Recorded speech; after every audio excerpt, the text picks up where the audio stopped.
Hello everybody, welcome to the bi-weekly dev stream for Foxhole. My name is HB, this is Mark.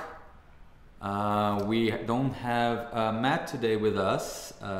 We tried to get KFC, but you know, it was not possible because he's somewhere else. And let us know if there's something wrong with the audio or anything like that, because I'm not that used to doing this, so there's a very good chance I'm gonna screw it up. But other than that, how have things been, Mark? It's good. It's weird. It's weird to be in this. We're almost in this strange state where World Conquest. We've done a couple of tests, but we haven't released it yet to like the mass audience. Right? It's just been available in a test format. We learned a lot from it. I think that we found solutions for most of the major problems. Right now, at least, and I think that it's going to be in a state that most players can play it, and we're going to be releasing it next week. The plan is to release that on Tuesday, and it doesn't mean there's not going to be problems, right? Doesn't mean that all the never ever promise. It doesn't mean that all the issues that you guys have been talking about are fixed. I think it will take time, but I think a lot of the major game-breaking issues like the border spawning, the border camping issues, the major issues like that, we've fixed, and we're gonna continue to make things better. I think right now the hard part is just making it to that point where that is part of the main game. Yeah. And then that will make a lot of things simpler for us too, because one of the challenges that we have right now is maintaining the old game and maintaining a new game causes so many problems. The system is not ready for that. It was not ready for that. So so like we kind of have to maintain two branches of code, in some cases even like two branches of the art, and it's just like having to carry the weight of supporting both the old and the new has kind of like slowed everything down, right? And kind of causes even more bugs. So we're really excited that once World Conquest and the One World version of Skirmish, you know, is sort of out there as the main way to play, then we can drop a lot of the baggage that we've had. Yeah.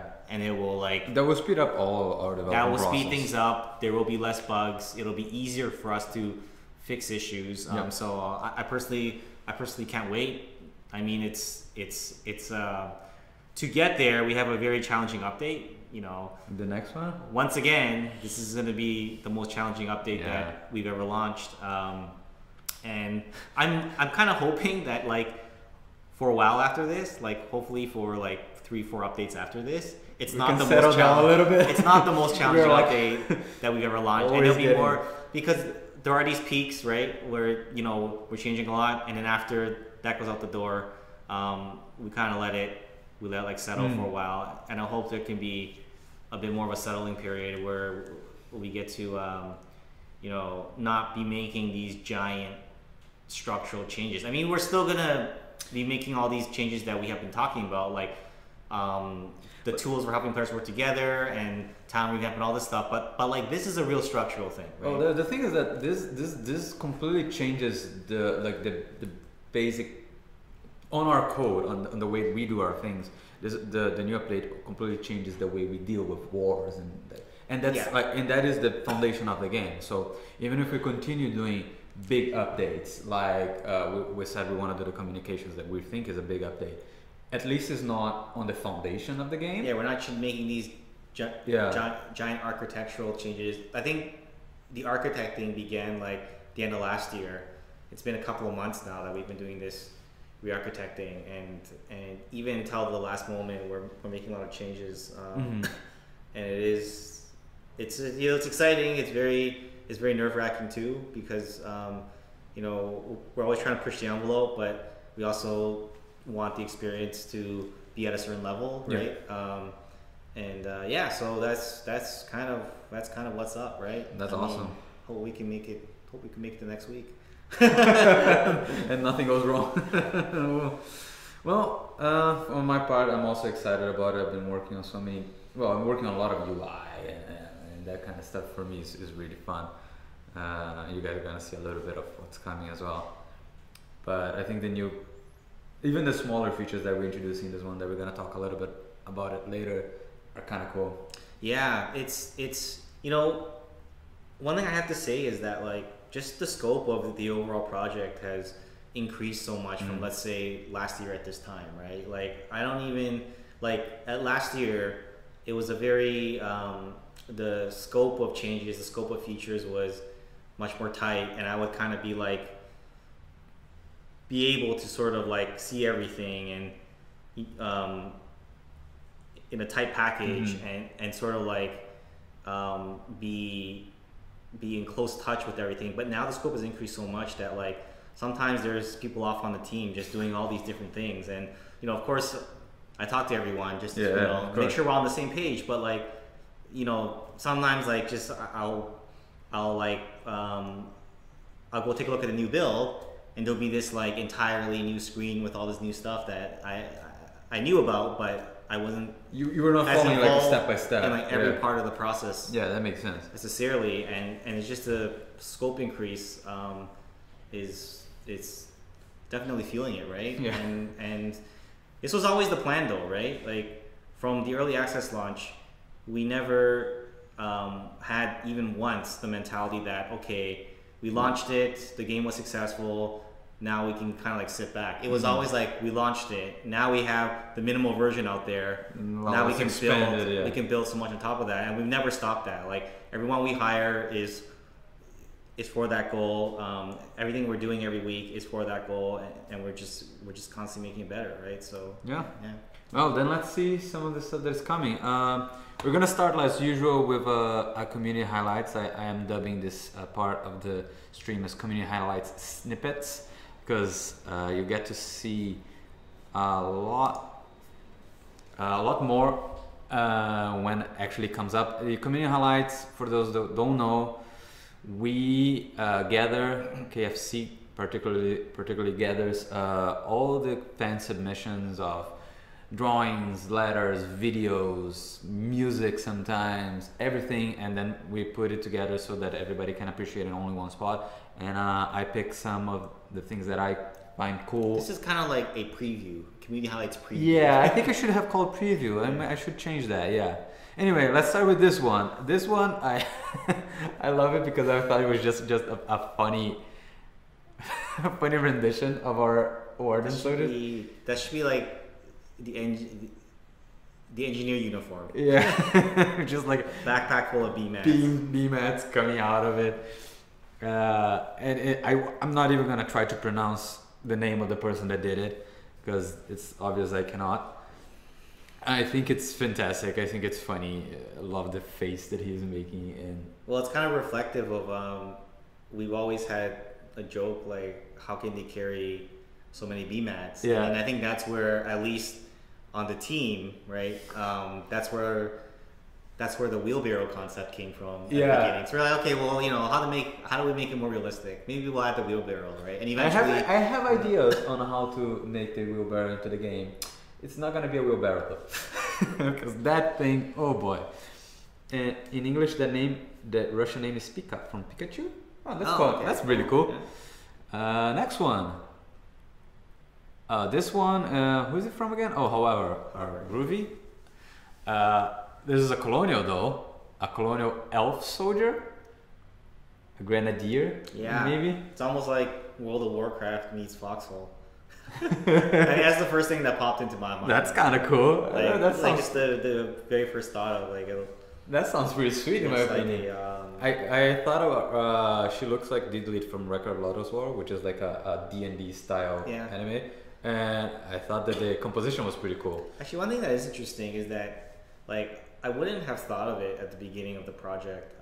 In fact, I didn't even think there would be any fan arts. So even that in itself. Remember the first one that we got? Yeah, and we were like, everyone on the team was just like, well, it's so cool, but I didn't even imagine that. But the thing I did imagine was a lot of more like stylized type of art, like type of fan art, like in like the anime style. Like I totally, that was the last thing I would think. But there's a consistent amount of them. Like we've seen it through the last year and a half. I think that as one of the things that started that as soon as we started mentioning, for instance, when we start mentioning female models, right? Yeah. People start actually creating their own renditions, and some of them were in like kind of more anime styles, which were very different. Yeah. From we didn't even have a Foxhole style because we didn't have Julian yet at that point, right? Yeah.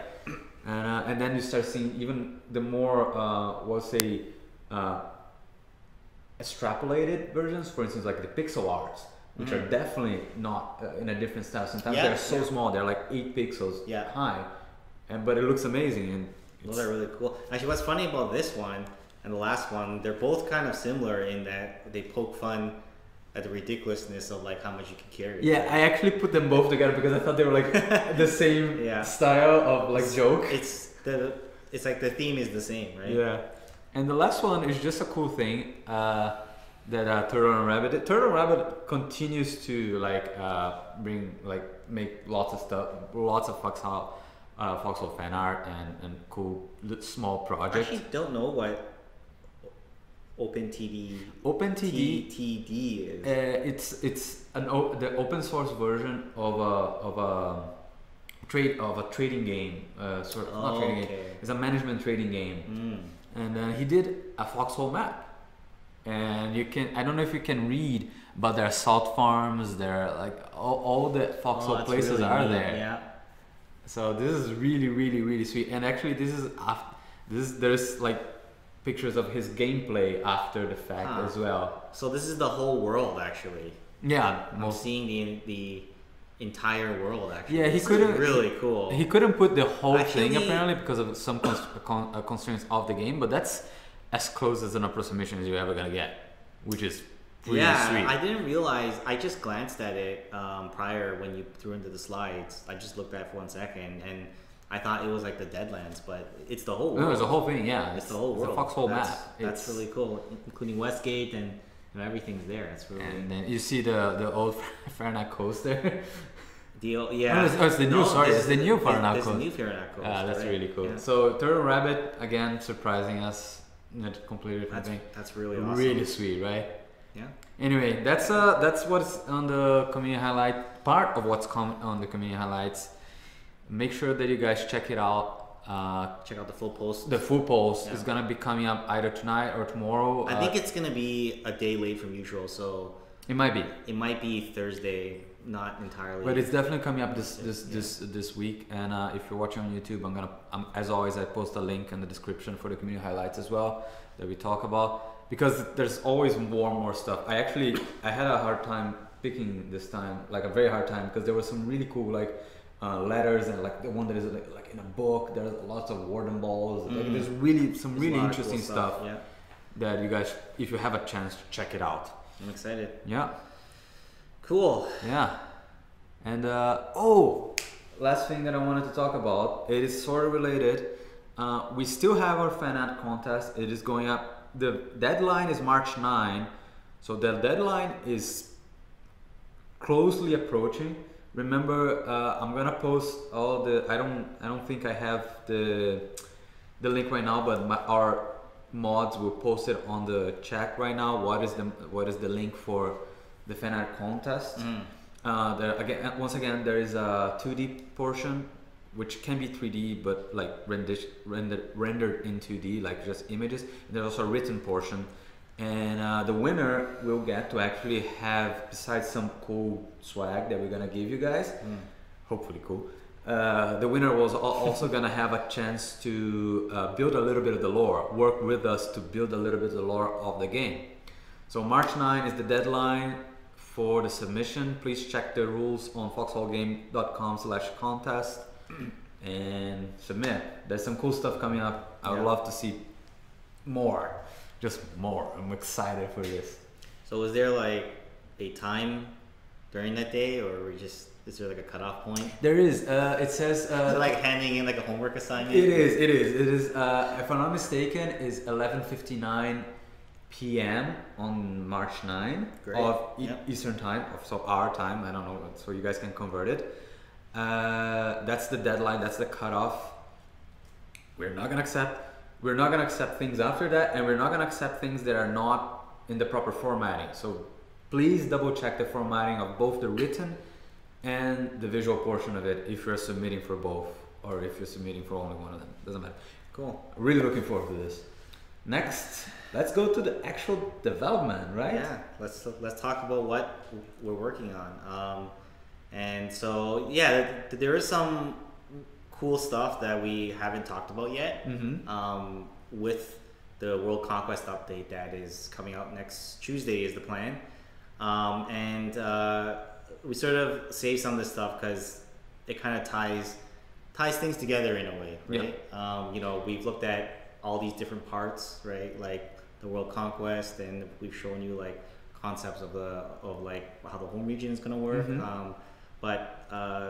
Sort of last year we had talked about how the One World experience is going to feel like, and we're here to talk a little bit more about that, right? So first thing I want to talk about is sort of what to expect, right? And walk through a timeline of a war. So the way it's going to take a while before we can have the paradigm shift that's needed to sort of understand plus get used to the concept of a war, right? Because now we're thinking of a war as a single cohesive thing where that includes all the skirmishes, includes the world conquest, and it spans a longer period of time, right? I mean, at first maybe it'll be like maybe around like 2 weeks, but you know, eventually that span of time could span to be even longer. And there's things that happen at the beginning, there's things that happen at the end, right? And then there's going to be a result at the end, right? Yeah. So some of the parts that are included in this timeline we're going to talk about in a little bit, but I'm just going to walk through this timeline really quickly. So at the start of the war, there's going to be a reset at the world level, and when I mean world, I mean the home region's going to reset, like skirmishes are going to reset, the conquest is going to reset. It's going to be, this whole world is going to start fresh, right? So in that sense, it's sort of like, okay, let's see how we did at that point, right? So that's kind of like the reset, and then that's when the skirmishes start, right? So skirmishes are going to run for a period of time, and that period of time at first will be short. I think there might even be a special case for the first time we run this war where it might jump straight into the conquest. But how this is going to work on a regular basis is that we're going to run skirmishes for like a span of time, right? And then once the skirmish period is sort of been running for a while, then at some point, and the thing I want to mention is that these skirmishes are gonna count towards the war, right? Yes, absolutely. So the way that they're going to count is going to be in a minimal way at first, right? It's going to be part of the war record, which I'm going to talk more about in a bit. But eventually, it's going to tie into the conquest and have some of those things that we had talked about in the One World plan at the end of last year, right? And so these skirmishes are going to count towards your rank. They're going to count towards your war record. And at some point, the conquest is going to start, right? And then once that starts, you can travel to the mainland, right?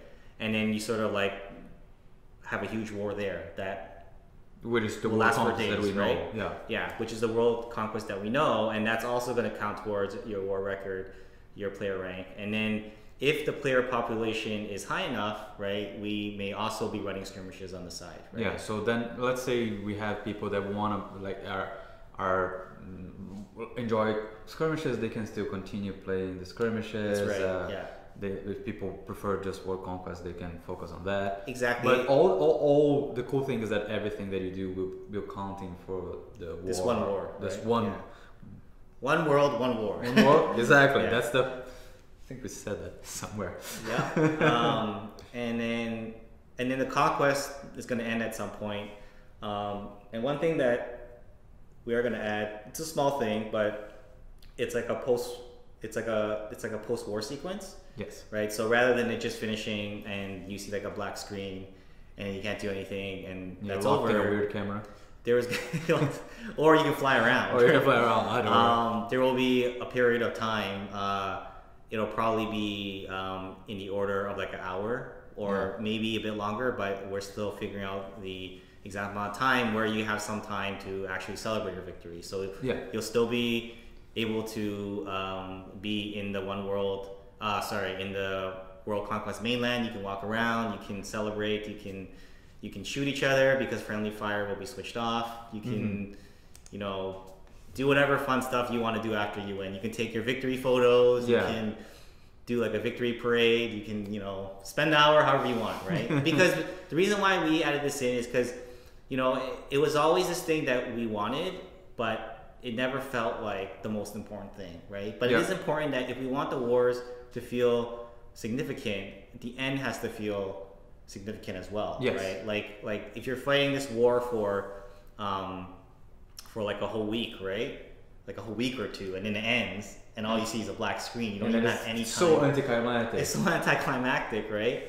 Especially when it just rolls right into the next one. Right? So this is your moment to kind of relish your victory, or pick up your ego from the sorrow of losing. Right. Exactly. And then after finally that, the war will actually end, and then everything will be reset. The war record will be computed, and your final player rank will be recorded, and then it kind of rolls into the next war, right? Yeah. So I think this whole sequence at the beginning will probably be like 1 to 2 weeks, and eventually we want this sequence to last maybe like 3 weeks, maybe even 4 weeks. So you kind of have this like. I think one of the big things that's missing from the game right now, and I think most of you will probably feel the same way, is that we just have these campaigns that just loop.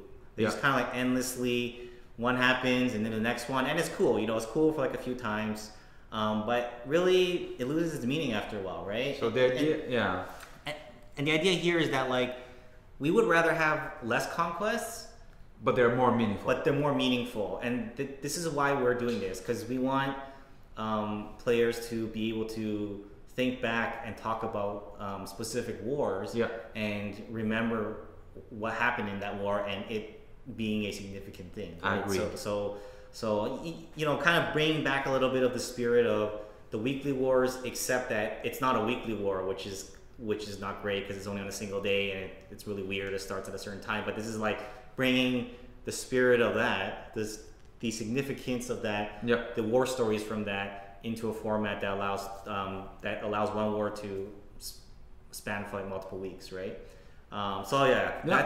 That's the timeline, and sort of another cool feature that works with this timeline and in making wars feel more significant is the monuments feature, right? So monuments is something I'm really excited about. I know you're really excited about it. Absolutely. I was just like, I think almost everyone we talked to on the team was really excited about this feature, right? The possibilities are so huge. Yeah, I think the thing we're going to start with is sort of like the minimal version. Just that's how we usually do everything. But we want this to be exciting. And basically, the faction who wins a war will get a trophy, right? But when I say win, there can be several win states, right? So it's like depending on the results of the skirmishes and the conquest, that determines the monument that you get. And the monument is going to be a actual physical thing in the home regions, right? So you can walk up to it, you can look at it, and it stays there, right? So there's going to be like a first version, which it's going to just show the last one, but really quickly. We wanted to do this for this update, but it was just too much. Well, for this update, we didn't have time, but we want there to be a monument park essentially that basically has like all the monuments from like every single war that has ever happened. So literally in a year, you can come back and look at that monument and be like, oh, on war number 7, war number 1, right? Like I was there, I fought in that war. I was part of that record, and there's like a permanence, right? And that leads us to the war record, which is a record with some stats about the war that you can view when you use the monument. And this is gonna have at first just very few things, Yeah. just like the bare minimum. Who won the conquest? Who won more skirmishes? And then there's gonna be your rank, right?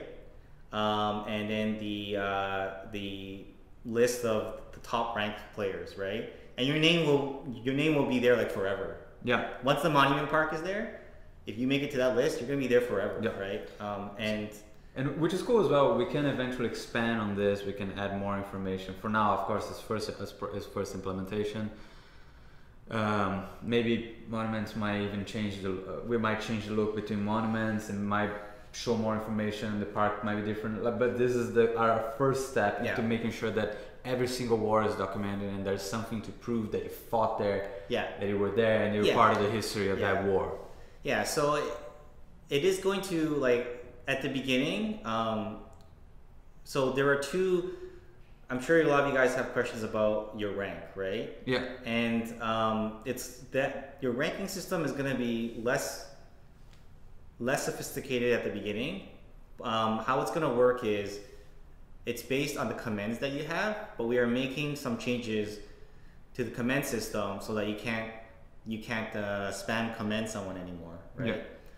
Because that wouldn't be fair. You can just I have 100 go into commands. lore and then just like starts spam commending someone. So it's based right now.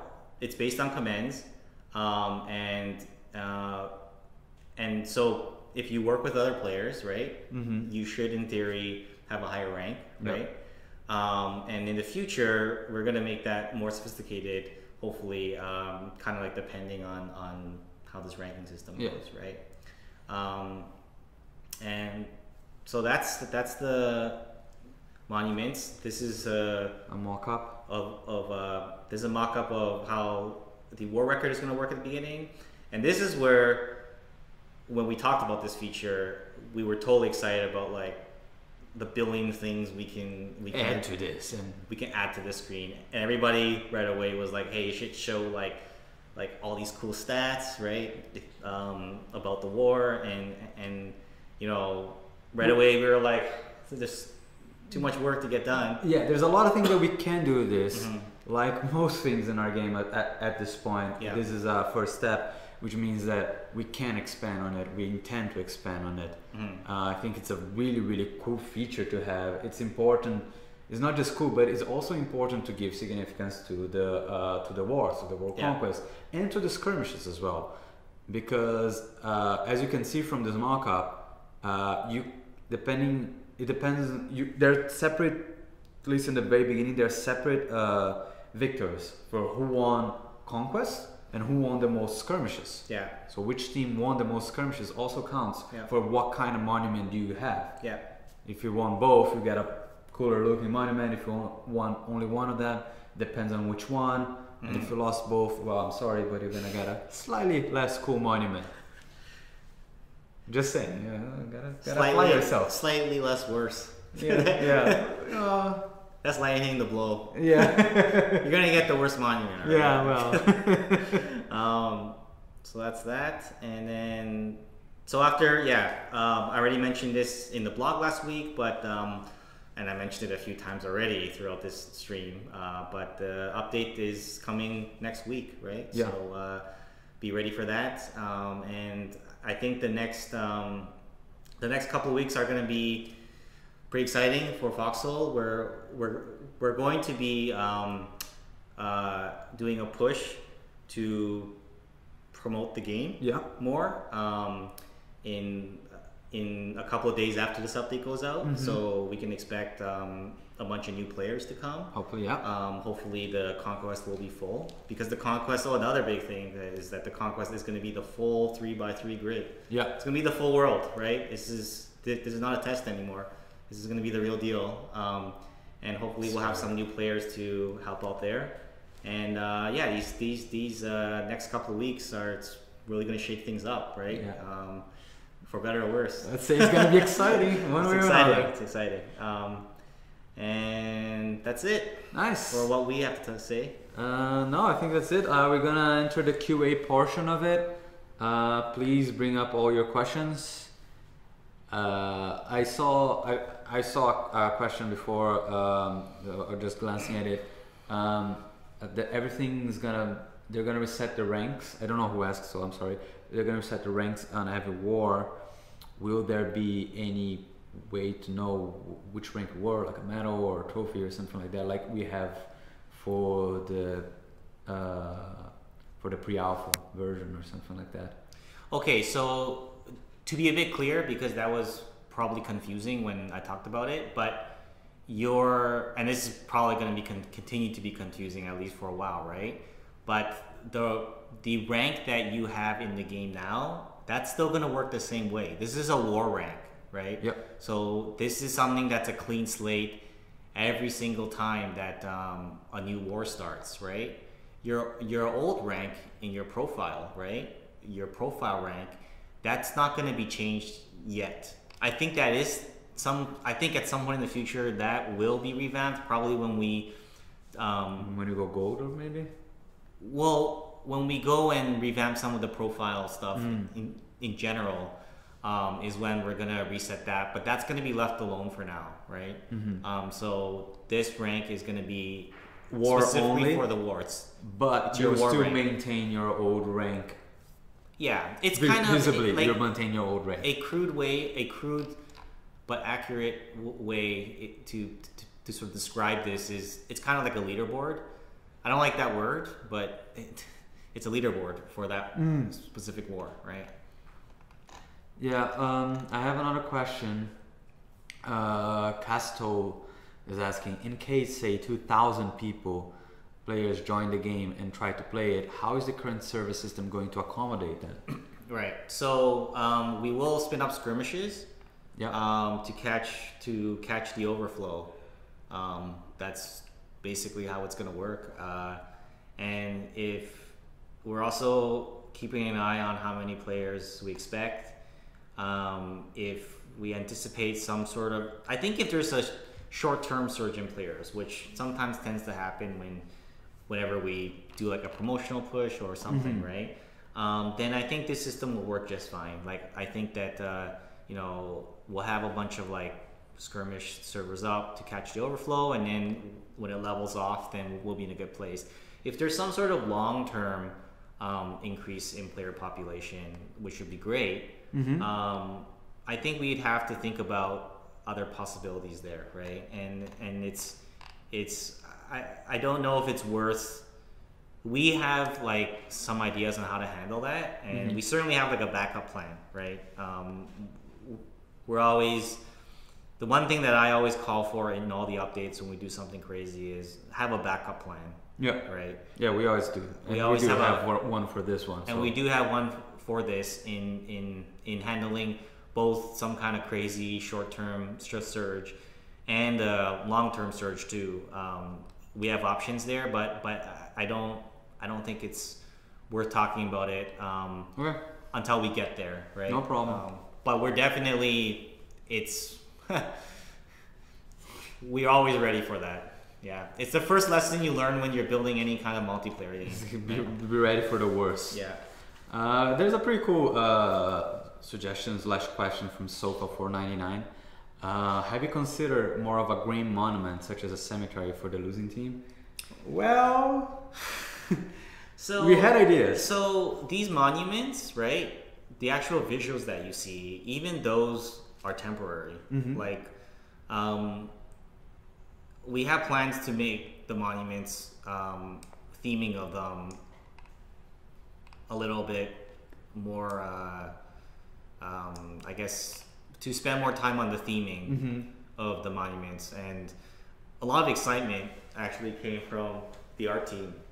We really cool ideas. A lot of things, right? Yeah, like a lot of guys on the art team came up with some really cool ideas. War memorials and like walls of fallen and stuff like that. Yeah, there's a lot of cool ideas, and I think that this is one of those features that that we have to, because I know in the past we've done something and then we kind of didn't care too much about it after. Yeah. Right. I'll be the first to say that. Right. Like the web profiles, like the little profile screen, we dropped the ball on that. There's like no excuse. Right. Yeah. But this is something that I feel like we have to push into after this update and not kind of just have it kind of like sitting there. Right? Absolutely. So, I think that the way we set up is ready for us to do that. So we have people already working on concepting like new monument and cooler stuff as well. There's a pretty interesting question, Craig Travers. Have you addressed the border or last town spawns problem? Sorry? Have you addressed the border spawn problem that we had before? And the last time, yes. Yeah. The border, if you read the blog, the last dev blog, we mentioned this, the current solution, which is basically you can't spawn at the border anymore. That's not a choice. You got to return back to the home region. And on top of that, so that kind of helps like the defending force a bit, because you can't just go into a region and then you can infinitely spawn there at the border without any foothold. But to help out with the opposite, because it's going to be harder on a force trying to get a foothold into a region, we introduce the full border travel. Yeah, that's going to be really cool. The ability to build a campsite at the border, a very temporary campsite at the border, so that resolves that. In terms of the hometown issue, our goal is to remove hometown spawning, at least in its current form. We're figuring out how much of that we can make it into this update. It's not a matter of what we want and what we don't. It's a matter of like because if we pull that piece out, there's other things that we have to fix. It's not a button we can push and suddenly you can't spawn there, right? There's other considerations in the code that have to be taken care of. So we're gonna see what we can do in this update, right? Yeah. But no promises. But I can promise that that's a big issue for us, and it's something that we do want to try to get rid of it. Aware. Yeah, and we want to get rid of it as soon as possible, right? So we'll see. There was another question. Thank you. From FFL Nick. Where would we be able to see our current rank in the one world? Will we be able to see our current rank? Oh, like the one that you have where you currently at? So the current plan is that you can't until the end. You can see the previous rank, right? Yeah. But I think we would want to work towards something like that. But you know, again, this is like a bare bones feature to begin with, right? Yeah. 1 second.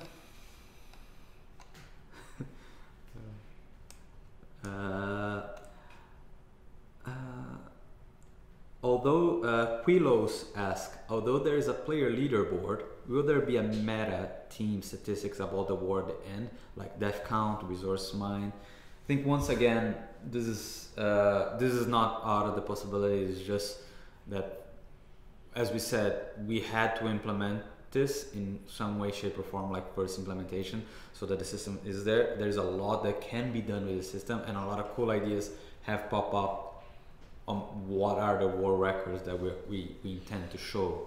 I mean, I think something that would be really cool. This is random brainstorming on the fly, right? Well, I mean, we've talked about this before, so it's not complete random. But I think something that's exciting is the idea that your clan can somehow have some sort of a record. Right? A record, particular for the clan. Yeah, that would be really cool. Which would that'd be really exciting. Potentially come with when we do any clan revamps, like in-game clan revamps.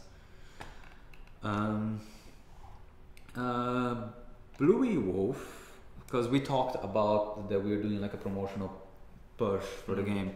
We will get several big time streamers from Twitch to promote World War, because there were fewer people right now. Right. Are we gonna work with particular Twitch streamers? So we're not specifically going to do that yet. I think there's another in the further future. There is another. There's more promotional opportunities. We're constantly planning things out. We're very aware of sort of when the game is on the high and when it's kind of slowed down a bit, and we're still in an early access period, and our goal is to make sure that the game is stable at many periods of time, but our goal isn't necessarily to try to get right now as many players as we can get, right? That's never been our goal, because I think if we wanted to sort of like go down that route and sort of just be like, let's just try to get as many sales and users right now, right? We would do things very differently. Like most of the stuff we do is for the long term, right? Like a lot of like the choices that we make, to the point of detrimental. Even sometimes if we make the game worse in the short run, maybe we have to like upset some people. Like, you know, we gotta do maybe we'll get, maybe our, you know, we'll have like a lowered like review score or like whatever it is, right? Our goal is always, at least this point, is going to be the long term. And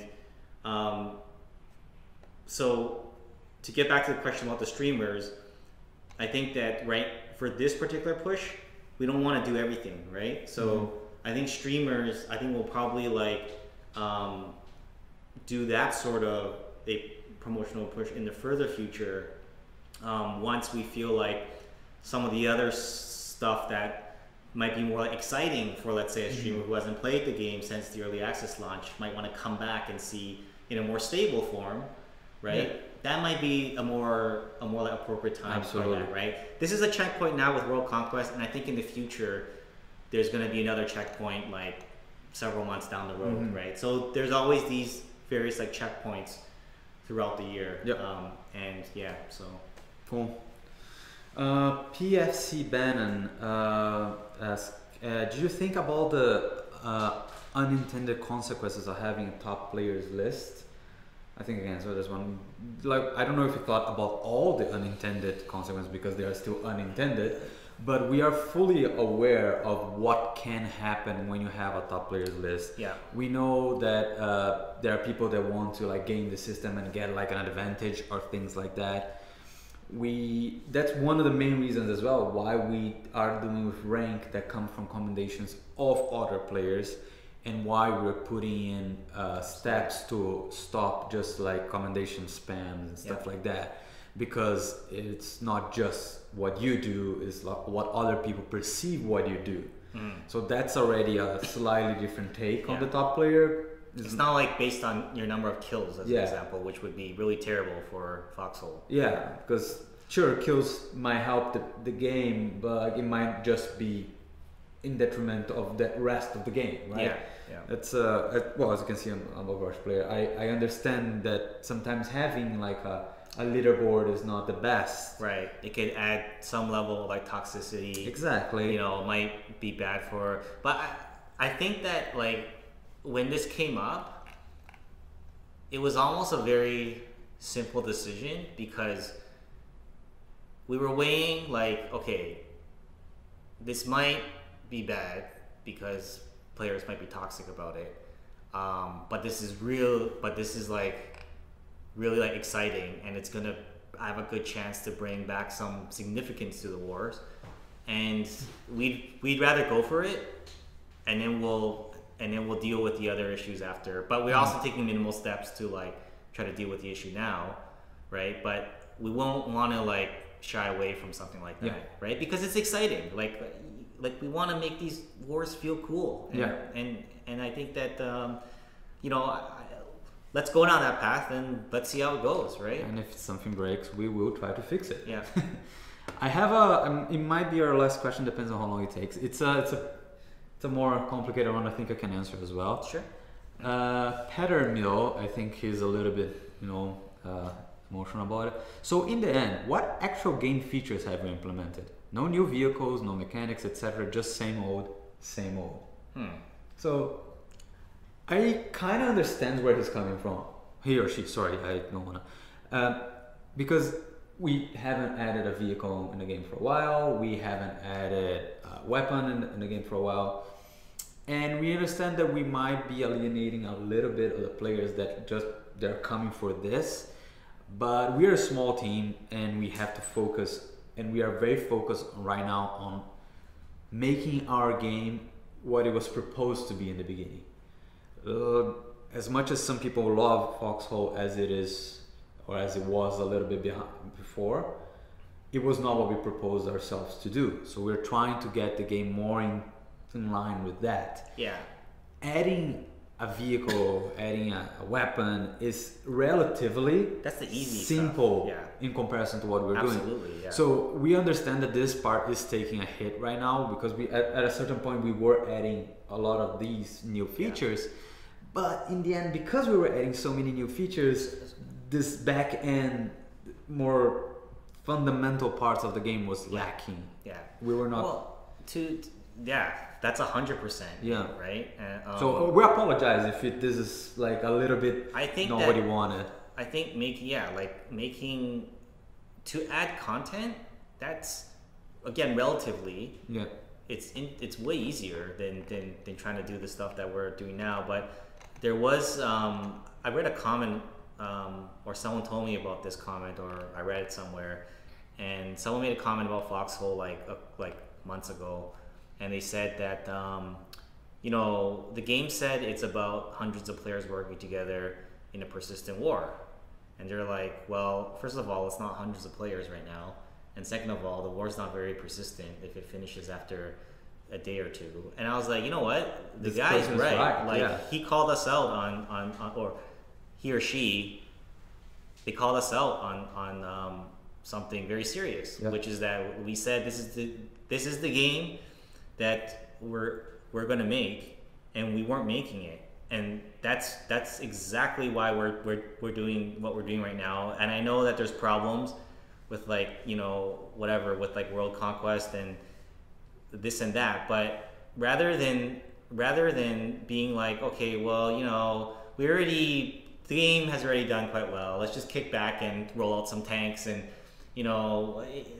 everyone will be happy, and we don't have to like worry about all the stress and all this problem and like having to manage all this servers in a complicated way that we're doing right now. But we're doing it because we see in games a lot of promises being made, right? And then eventually they're just like, well, we're not doing any of that stuff anymore, right? And we want to make sure that even if we do a little bit of that sometimes, it's not our like intention, but at least the fundamental thing that we promised we're gonna do. Yeah. For better or worse. If it makes the game worse and everyone ends up hating it, I think we won't be happy that people hate it, but we'll be happy with ourselves that we didn't take the easy way out, right? Absolutely. Yeah.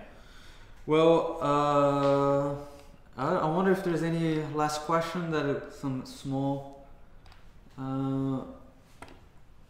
Okay, this is fairly small. The Gaming Sir is asking, have you considered community monuments? Imagine a monument for the festival or the FCL that is just simply in memory. Is so exciting to think about. It would be really cool, right? Yeah, like if the community can kind of like create a whole event, and then the result of that event is a monument in the monument park that is literally one time only. Yeah. And it's there forever. Like a year later you come back and like the festival monument is there with a bunch of names of the people that were in that festival as an example. That would be so sweet. Or like the FCL or something. Yeah. Like that's the thing.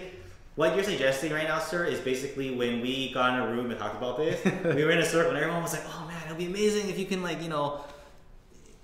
if like clans can have their own, or like there's all these really cool ideas, and so if you have more ideas, please let us know. It's really exciting, right? Anyway, this is gonna be the end of the stream. As always, if you are checking this out on YouTube, please, if you want to see it live and ask questions, go to twitch.tv/foxholegame. It's always on Tuesdays, 2 p.m. every other Tuesday, EST. There's gonna be a link in the description. Thank you very much for tuning in. The update will be coming in next week. Yep. If everything goes according to plan, so 90 it's a 90% promise. I wouldn't say promise. It's a 90% promise. It's like there is one more thing. This was planned at the last minute this week, so we are doing a test skirmish tomorrow at 2 p.m. Eastern time with some of the FCL guys. And we're gonna be just testing out skirmish, some changes to skirmish that are coming. Absolutely. Right? So it's sort of like a was definitely done to for us to actually place test it in a real environment. But then also at the same time, it might be just cool to watch because the devs are going to be playing. And you can. Yeah, so if you can, if you have a time, join in if you want to help us out find lots and lots of bugs. Hopefully not that many. Cool. Submit your stuff for the fan art contest, both written and visual parts. And thank you for joining us. We'll see each other on 2 weeks from now. Yep. Same place, same channel. Goodbye.